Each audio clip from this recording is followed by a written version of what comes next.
आजच्या या कार्यक्रमाचे केंद्रबिंदू हे माझे प्रथम गुरु आहेत आणि वडील आहेत.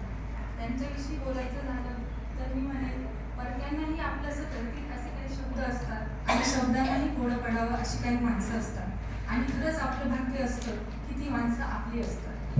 माझ्यासाठी व माझ्या कुटुंबासाठी आज खूप अभिमानाचा दिवस आहे. आज अण्णांना 35 वर्ष अशा प्रदीर्घ ज्ञानदानाच्या कार्यातून निवृत्ती होत आहे. The greatest gift I had come from God I told you. माझ्या आयुष्यातील सगळ्यात महत्त्वाची भेटवस्तूपैकी सर्वात महान अशी भेटवस्तू म्हणजे माझे वडील आहे. असे म्हणतात की 100 शिक्षकांपेक्षा वडील हे 100 शिक्षकांपेक्षा सरस असतात. पण माझं खूप मोठं भाग्य आहे की माझे वडील ही माझे शिक्षक आहेत आणि पहिले गुरु आहेत.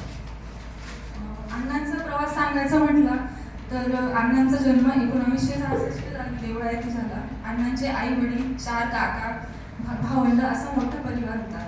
माझ्या आजोबांचे शिक्षण 7वी पर्यंत झालेले होते. शिक्षकांची ऑर्डरही आलेली होती, पण पणजोबांनी शेती कोण सांभाळेल म्हणून त्यांना जाऊ नाही दिलं. पण आजोबांनी 4ही भावंडांना खूप उच्च शिक्षित केलं. माझे मोठे काका वसाका साखर कारखान्यात इंजिनियर पदावर आहेत. 2 नंबरच्या काकांची बेकरी आहे, तेथे त्यांची खूप मोठं युनिट आहे बेकरीचं. 3 नंबरचे काका खूप मोठे प्रतिष्ठित शेतकरी आहेत आणि अण्णा 4 नंबर. आमची ताईच्या भाषेत सांगायचं ठरलं तर मला आम्हा घरनं शेंडे पळशे असंच कायम असंच.